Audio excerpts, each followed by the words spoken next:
और उपनेता प्रतिपक्ष हेमंत कटारे के पोस्ट को लेकर अब फिर चर्चाएं तेज हो गई हैं। जहां कल उपनेता प्रतिपक्ष हेमंत कटारे ने अपने उपनेता प्रतिपक्ष के पद से इस्तीफा दे दिया था और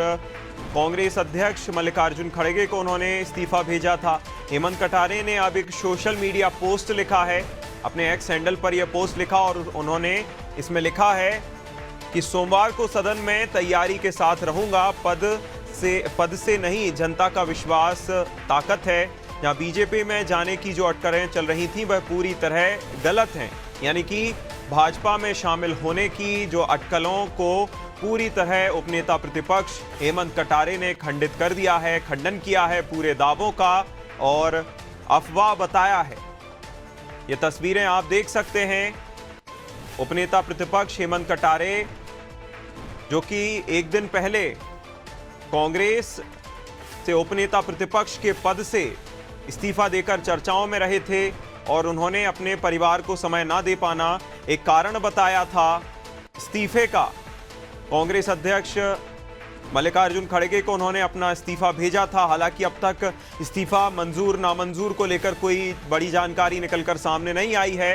लेकिन बीजेपी में शामिल होने को लेकर जो अटकलें लगाई जा रही थी उसे हेमंत कटारे ने सोशल मीडिया पोस्ट के जरिए उन अफवाहों का खंडन कर दिया है, उन्हें पूरी तरह कोरी अफवाह बताया है। ज्यादा जानकारी के साथ दिव्या मेरी सहयोगी जुड़ गई हैं। दिव्या, देखिए, हेमंत कटारे की ओर से एक दिन पहले इस्तीफा दिया गया, फिर जिसके बाद चर्चाएं तेज होती हैं कि हो सकता है दल बदल कर लिया जाए, लेकिन अब सोशल मीडिया पोस्ट से पूरी तरह कोरी अफवाह बताया गया है। जो भी चर्चाएं चल रही थी, क्या अपडेट?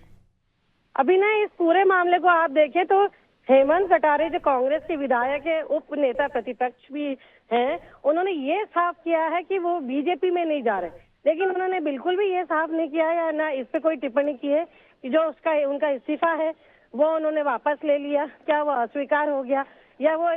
उपनेता प्रतिपक्ष अभी भी बने हुए, इस पे उन्होंने कोई टिप्पणी नहीं की है। उसमें इसलिए ये किया है क्योंकि जिस तरह की अटकलें जब कल उन्होंने इस्तीफा दिया था तो उसके बाद एक ये अटकलें चल रही थी कि वो बीजेपी में जा सकते हैं, बीजेपी में शामिल हो सकते हैं, तो इस तरह की कयासबाजी की जा रही थी, जिसको देखते हुए कि उनके द्वारा ये आज एक नया ट्वीट किया गया और उसमें उन्होंने ये कहा है कि उन्होंने कहीं ना कहीं ये संदेश देने की कोशिश की है कि वो बीजेपी में नहीं जा रहे, लेकिन वो फिलहाल उपनेता प्रतिपक्ष है या नहीं, इससे कोई कांग्रेस का कोई वरिष्ठ अधिकारी भी बोलने को तैयार नहीं है। आज जब प्रेस कॉन्फ्रेंस थी, जो प्रदेश प्रभारी हरीश चौधरी और पीसीसी चीफ जीतू पटवारी, नेता प्रतिपक्ष उमंग सिंघार, इन सबसे सवाल किया गया तो फिलहाल सब गोलमोल जवाब देते हुए नजर आए, इस पे कोई सीधा जवाब देता हुआ नजर नहीं आया। और जब हरीश चौधरी से इस पे सवाल किया गया तो उन्होंने कहा कि जो उन्हें उपनेता प्रतिपक्ष बनाया गया था वो केंद्रीय नेतृत्व द्वारा बनाया गया था, उनकी नियुक्ति राष्ट्रीय अध्यक्ष द्वारा की गई थी, तो उन्होंने किस पृष्ठभूमि पे